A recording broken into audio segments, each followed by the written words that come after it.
It seems that many of you liked my previous video about things that surprised me about Sweden when I moved here 5 years ago. So here you go, it's another video where I share more things that surprised me about Sweden. I think Sweden is quite unique, even though it's in Europe and I am from Poland, so theoretically speaking it shouldn't be so different, but it is.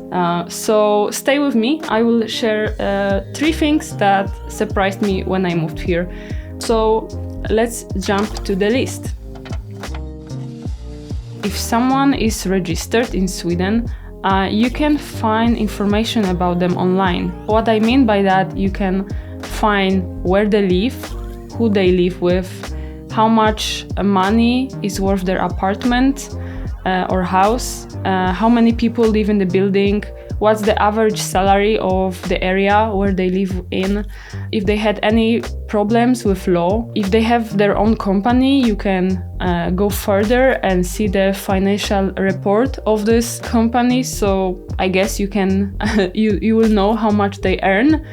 And you will of course find their phone number, and I think many other things that you just wouldn't like to have online about you, available for anyone who search. Of course you can remove those information by writing to those websites and asking them to remove it, but it's very annoying and it's very weird, and I was really shocked when I saw it, because Swedes are quite private. I mean, when you work with them you see that it takes them some time to share more private stuff, and for sure you don't like discuss your salary and so on, or how wealthy you are.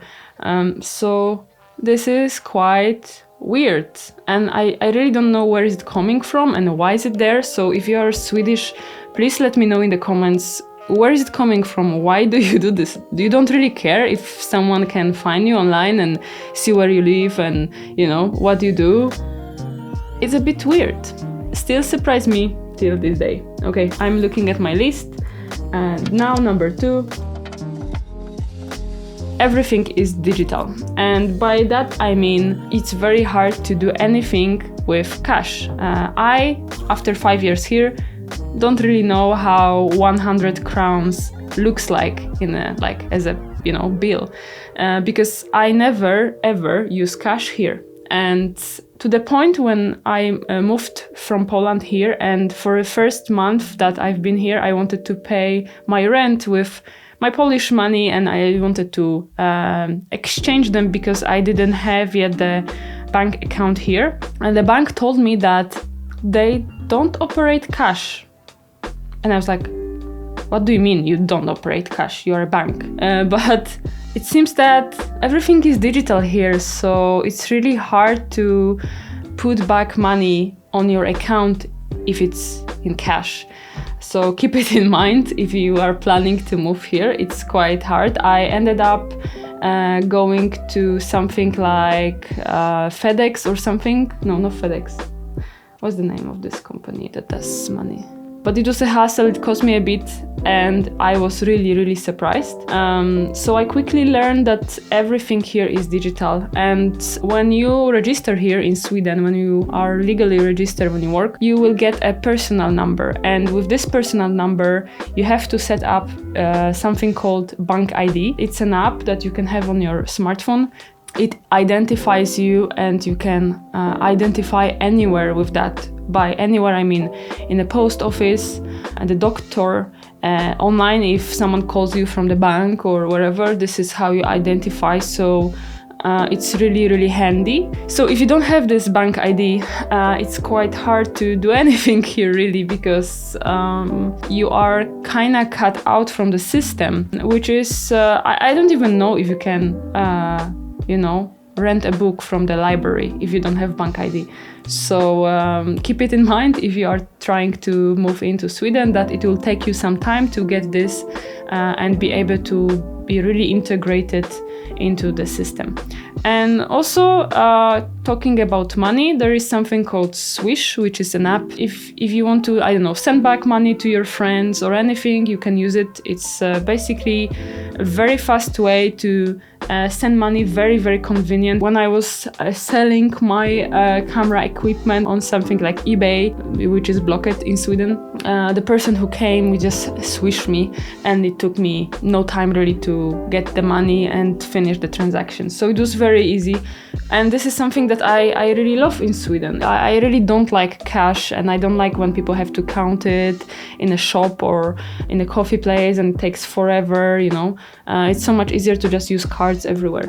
And speaking also about shops and coffee places, many places don't even operate cash.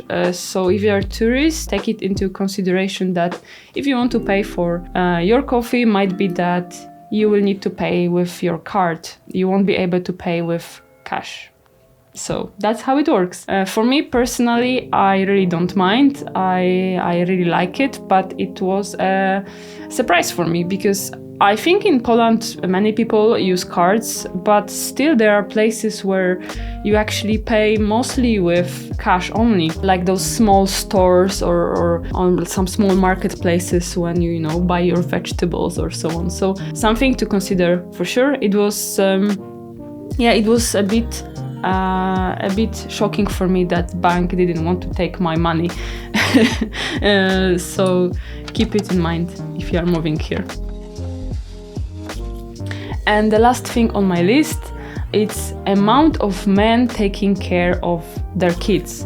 If you walk in the morning time going to get your bread from the bakery, you will see so many men with strollers taking care of their kids. Now it's something very normal for me to see, but I remember coming from Poland where still mothers are mostly taking care of their kids. That was a positive surprise. So I did some research, and it actually doesn't matter what gender you are. You can take up to 480 days if you have one kid, 660 days if you have two kids, if you have 3 kids, 840 days, and you have 4 kids, 1020 days.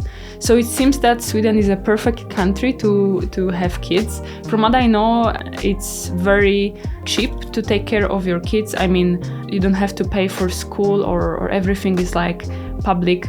So it's really great, and there is no stigma around men taking care of their kids. It's very normal that men are going on parental leave. Even fully, mothers just go back to their careers and sharing responsibilities with both parents. So I think this is awesome. That's something that I really like about Sweden, and I wish I could see it more in Poland, for example, or any other country really. That was a really positive surprise for me to see this. Now I am super used to that, but in the beginning that was a bit surprising for me. Alright, so we reached till the end of my list.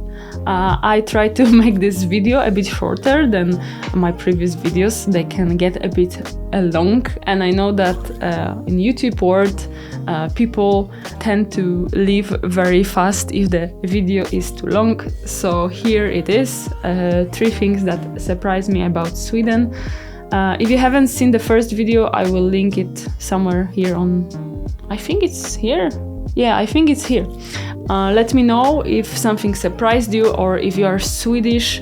Did it surprise you that those things that you have here in Sweden are not super common in other countries? I think Sweden is very unique, and there are so many more things that surprised me. So I would love to cover more of those. If you had fun, please give me a like and subscribe. I still hate to say that, but if I don't say it, you probably won't do this, and it really helps me out. And if you think this video was nice, also you can give me a comment, because it helps YouTube to push my video so I can grow my channel, and that's it. And please follow me on my Instagram. I'm quite active there. Recently, because of situation in Ukraine, I was posting a lot about that topic. Most of my friends really have Ukrainian refugees at their homes, and really try to help them out. It's very close topic for me, and I actually recorded a video last week about that, where I share links where you can safely donate to help out.